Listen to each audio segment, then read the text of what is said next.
안녕하세요. 백두산 금융연구소의 백두산입니다. 1월 13일 화요일 오후 8시 44분입니다. 미국 증시는 상승 마감했습니다. 상승률은 비록 그렇게 크지는 않지만 긍정적인 의미를 당연히 가지고 있죠. 그죠? 지금 나스닥 보고 계신데 전고점이 뭐 여기 혹은 뭐 여기로 볼 수 있겠습니다. 사실 어떤 자리를 봐야 될지 약간 좀 아리까리한 측면이 있는데 어쨌든 이 자리들이 저항이란 말이죠. 지금 이 저항까지 얼마 남지 않은 상황이에요. 그래서 이런 저항을 앞두고 상승 탄력이 좀 둔화가 되어 있는 모습이긴 한데 상승이 둔화가 되는 것뿐이지 못 올라간다는 게 아닙니다. 여전히 위로 올라간다라는 거고 지금 나스닥이 급격하게 작년 4월 달부터 해서 이렇게 상승하다가 기간 조정 비스무리한 형식으로 지금 쉬어가고 있는 거거든요. 이런 쉬어감은 사실 건전성 개선에 있어서 시장의 건전성을 개선하는 측면으로 봤을 때 굉장히 좋은 거죠. 그죠? AI 쏠림이 좀 완화가 되면서 상승의 어떤 너무 뜨거웠던 열기를 식혀가는 그런 좋은 거로 보시면 되겠습니다. 여기서부터 4월 달부터 이렇게 많이 올랐는데 지금 조정 이렇게 가볍게 지나간다라면 사실상 이제 이 전고점 돌파한 착은 돌파 후 신고가 랠리는 시간 문제라고 볼 수 있을 겁니다. 중장기적인 관점은 여전히 좋게 볼 수가 있을 거예요. 다만 이 위쪽에 저항이 얼마 안 남았기 때문에 상승 탄력이 좀 둔화가 된 것뿐입니다. 그죠? 이 정도로 보실 수가 있겠고 S&P 지수는 더 긍정적입니다. 전반적인 지금 신고가 랠리가 지속 중이기 때문에 어젯밤 장 초반에 좀 빠져서 긴 아랫꼬리가 달리긴 했지만 아무런 타격 없었죠. 잘 올라가고 있는 겁니다. 러셀 지수도 그래요. 잘 올라가고 있습니다. 그래서 미국 증시는 신고가 랠리, S&P 지수와 러셀 지수가 신고가 랠리 펼쳐지고 있는 가운데 기존 대장이었던 나스닥은 조금 쉬어가고 있는데 이런 거 긍정적으로 볼 수가 있다는 거죠. 어젯밤은 보시면은 좀 시장 분위기가 뭐 그렇게 좋지만은 않았습니다. 상승률이 좀 작았죠. 어쨌든 근데 긍정적으로 보시면 되겠습니다. 장 초반에는 이제 파월의장과 관련된 정치적 뭐 불확실성, 정치적 이슈 이런 걸로 인해서 이 소식이죠, 그죠? 파월 검찰 소환장 뉴욕 증시 강타 여기 나와 있죠. 예. 이런 소식 때문에 미국 증시가 장 초반에 좀 흔들렸는데 뭐 말씀드렸다시피 이런 어떤 주식시장 외적인 부분에서 어떤 주식시장 외적인 악재로 인해서 시장이 빠진다면은 매수 대응이 정석이 따라 말씀드렸죠, 그죠? 장 초반에 그래서 좀 많이 빠졌었는데 그 낙폭을 금방 회복했습니다. 뭐 특별히 누가 더 세고 이런 건 없었던 것 같아요. 그냥 약간 그냥 전반적으로 그냥 이것저것 많이 오른 것 같습니다. 어쨌든 근데 보시면 네, 그죠? 이것저것 그냥 많이 네, 이것저것 특별한 어떤 한쪽으로 쏠림 없이 고루고루 많이 올랐습니다. 이런 거 나쁘지 않다고요. 상승 종목 수 절반, 하락 종목 수 절반. 이런 모습입니다. 어제 파월의장의 그런 소식 때문에 채권 시장이 좀 안 좋았죠. 그죠? 그래서 채권 시장은 이런 자리 중요한 저항을 앞두고 넘어가지를 못하고 여기서 악재가 터져버리니 또 음봉이 나타나고 말았습니다. 지금 사실 채권 시장이 좀 불안하긴 해요. 장기 채권인데 주식 시장은 지금 더할 나위 없이 좋은데 채권 시장이 불안합니다. 얘가 여기 있는 이 자리 전저점 자리를 직전 저점 자리를 깨면은 본격적으로 이렇게 레벨 다운이 될 수 있겠죠. 이렇게 되면은 주식시장도 큰 문제가 될 수 있는데 어쨌든 아직까지는 불안불안하지만 잘 버티고 있으니 주식시장에 영향은 없습니다. 지금 장기 채권은 영 힘이 없죠. 예, 그다지 투자할 좋은 타이밍이 아닌 것 같아요. 매력적인 자산으로 보이지가 않습니다. 지금은요. 뭐 외환 시장은 계속해서 답답한 그런 상황이고요. 어제 하여튼 파월의장 이슈로 뭐 금값 상승하고 뭐 그런 것들이 있었습니다. 그죠? 그래서 금값은 계속해서 신고가. 상승 탄력이 조금 떨어졌는데 긍정적으로 보시면 되겠습니다. 이런 것도요. 너무 급등하는 것보다 이렇게 쉬어가는 게 좋죠, 뭐 그죠? 구리값 상승도 계속되고 있습니다. 지금 구리값은 AI 테마 뭐 이런 거에 영향을 받는다 보시면 되겠죠? 계속해서 올라가고 있다. 아, AI 테마 강하구나. 구리값 강하다. 중국 증시도 강하다. 이렇게 생각하시면 되겠죠. 그래서 뭐 특별히 드릴 이야기가 없습니다. 계속해서 다 잘 올라가고 있기 때문에 전반적으로 다 분위기 좋고 한국 증시는 삼성전자 실적 발표 이후에 대형 반도체가 쉬어가고 있습니다. 근데 시장 분위기는 미국 증시가 잘 버티고 있고 뭐 그러니까 이제 대형 반도체가 쉬니까 드디어 순환매가 나타나고 있습니다. 업종별 순환매 이런 게 나타나면서 기존에 못 오르던 2차 전지 같은 것들이라든가 뭐 방산이라든가 자동차라든가 다양한 업종들이 골고루 상승을 하면서 시장의 분위기가 매우 좋은 거죠. 그죠? 한국 증시도 건전성이 개선되고 있는 거예요. 이런 흐름들은 좋습니다. 다만 코스닥은 아직까지 힘이 좀 없습니다. 코스닥에서도 이런 종목들이 그 여러 가지 종목들이 상승하긴 했습니다만은 지금은 아직까지 코스피의 시대죠, 그죠?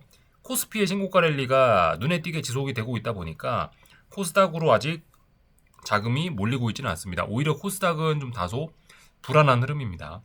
한 번쯤 훅 빠질 수도 있는데 일단 시장 분위기가 좋아서 그런지 다들 어떤 기대감이 있어서 그런지 아래쪽으로 공격적으로 막 파는 사람은 없고 빠지면은 일단 아래쪽에서 받치고는 있습니다. 약한 저가 매수세가 있는데 어쨌든 위쪽으로 빠지면 사겠다라는 거지 위쪽으로 공격적으로 올려서 사겠다라는 그런 긍정적인 투자 심리는 일단 보이지는 않는 모습입니다. 그러니까 코스닥은 아직까지 시간이 좀 더 필요하고 코스피가 조금 더 달릴 수 있다라는 거죠, 그죠? 예. 확실히 대형 반도체의 상승 탄력이 떨어지니까 코스피의 상승 탄력도 다소 둔화가 됐습니다. 그렇지만 어쨌든 눈에 띄게 코스피가 올라가고 있습니다. 이제 선물이 1%씩 움직이는 게 자연스러운 일이 됐죠, 그죠? 특별한 위험신은 없습니다. 환율은 보시면은 이제 중요한 저항 1475원까지 다시 올라왔는데 잠시 전화 받느라 녹화를 일시정지했었습니다. 다시 환율 이야기 좀 하자면은 하여튼 1475원이 중요한 저항이죠. 저항 부근까지 일단 쉼없이 달려왔습니다. 이제 굉장히 중요한 자리인데 아직까지는 이 1475원 부근에서 누군가 팔아치우는 모습은 일단 잘 보이진 않습니다.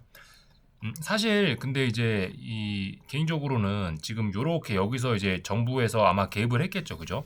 이쪽 부분에서 강하게 개입을 했는데 이 강하게 개입했던 자리이기 때문에 이 정부에서도 아마 이런 거를 좀 알고 있을 거예요. 외환 당국에서도 이쪽 부분에서 지금 잘하지 않으면 환율이 엄청나게 또 다시 상승을 할 수 있다라는 걸 좀 잘 알고 있어서 이 부분에서 아마 한 번쯤 더 개입하지 않을까라는 생각이 좀 들긴 하는데 아무튼 아직까지는 어떤 눈에 띄는 음봉이 나타나지가 않습니다. 그래서 일단은 조금 더 올라갈 수 있다라고 보긴 봐야 됩니다. 기술적인 측면에서. 다만 근데 말씀드렸다시피 이 자리는 워낙 의미 있는 자리고 지난번 정부의 개입이 시작됐던 어떤 그런 자리 부근이라 가지고 솔직히 개인적으로 여기서 쉽게 더 올라간다라고 베팅하기는 조금 좀 부담스러운 자리가 아닌가라는 생각이 좀 들긴 해요. 1475원 레벨업과 다운을 결정하는 중요한 자리긴 하거든요. 만약에 그래서 제가 이제 어떤 이런 환율 어떤 외환시장 투자자라면은 이쪽 부분은 일단은 물음표가 좀 나타나는 물음표인 구간이라고 생각을 합니다. 그래서 뭐 일단 이런 부분에서는 어떤 뭐 현금 비중을 좀 높이는 그런 게 좀 필요하지 않을까라는 생각이 들어요. 여기서 이제 봐가면서 결정하면 되죠. 봐가면서 1475원을 돌파한 척 한다. 정부에서 1475원을 막으려고 지난번에 시도했는데 그 1475원을 다시 돌파한 척 한다면 더 위로 올라간다라는 이야기죠. 거기에 맞게 대응하면 되고요. 여기서 역시 정부의 정부의 의지가 다시 한번 나타나서 훅 빠지면은 이제 그렇다면 싼 고점 나오는 거니까 최소한 이제 환율의 상승 어떤 박스권의 상단은 만들어지게 되는 거죠, 그죠? 만약에 여기서 이렇게 아래쪽으로 훅 빠진다면요. 제 생각에는 조금 이제 보시면서 대응하는 게 좋지 않을까라는 생각이 들어요. 무조건 위로 올라간다는 베팅보다도 이쯤에서는 현금 비중이 좀 적당히 있어야 되지 않겠냐라는 생각이 좀 들긴 합니다. 다 본 것 같고요. 삼성전자 하이닉스 분명히 쉬어가고 있습니다. 분명히 쉬어가고 있고요. 지금 삼성전자 하이닉스는 일봉상으로도 5일선을 2거래일 연속으로 지금 하회하는 그런 모습이라서 특히 삼성전자가 2거래일 연속으로 하회하는 모습이라서 한 번쯤 이제 이런 종목들이 이 상승 탄력이 둔화가 돼서 아래쪽으로 한번 훅 빠질 수도 있는 지금 그런 자리에 와 있습니다. 삼성전자 갭이 여기 있죠. 여기 1월 2일 종가가 12만 8,500원입니다. 근데 1월 5일날 갭 상승 출발하지 않았습니까? 그죠? 이 자리 갭이 있어요. 이런 갭 자리 매우로 내려올 수 있습니다. 하이닉스는 아직 잘 버티고 있습니다만 오늘 5일선을 일단 깨긴 깼죠. 상승 탄력이 여기서 단기 고점이 지금 만들어져 가지고 많이 죽었습니다. 그래서 이 친구도 잘못하면 한 번은 훅 빠질 수도 있는 그런 상황이긴 해요. 21선까지 이격 이런 거를 한 번쯤 좀 줄여놓고 갈 수도 있죠. 그래서 지금 대형 반도체가 명확하게 쉬어가고 있습니다. 그 빈자리를 방산이라든가 바이오 같은 것들이 좀 찔끔찔끔 좀 채워주고 있긴 합니다. 아무튼 이번에 삼성전자나 하이닉스가 가격 조정이 나타나면서 시장이 흔들려서 방산이나 바이오 같은 게 흔들린다면 이런 것들 조금 그 기회에 매수해 보시는 게 적당한 대응이 되지 않을까라는 생각이 듭니다. 그래서 전반적인 내용들 좀 다 봤고요.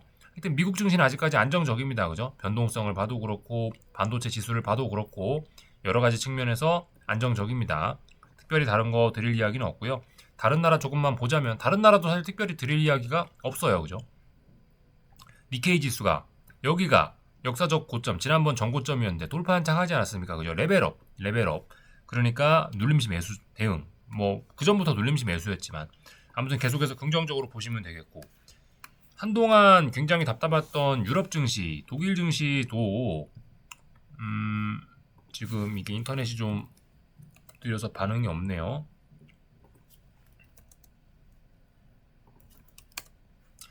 일단 중국 증시부터 보겠습니다. 중국 증시는 일단 오늘 조그마한 음봉이 나왔지만 이거 그렇게 큰 의미 있는 음봉 아니죠.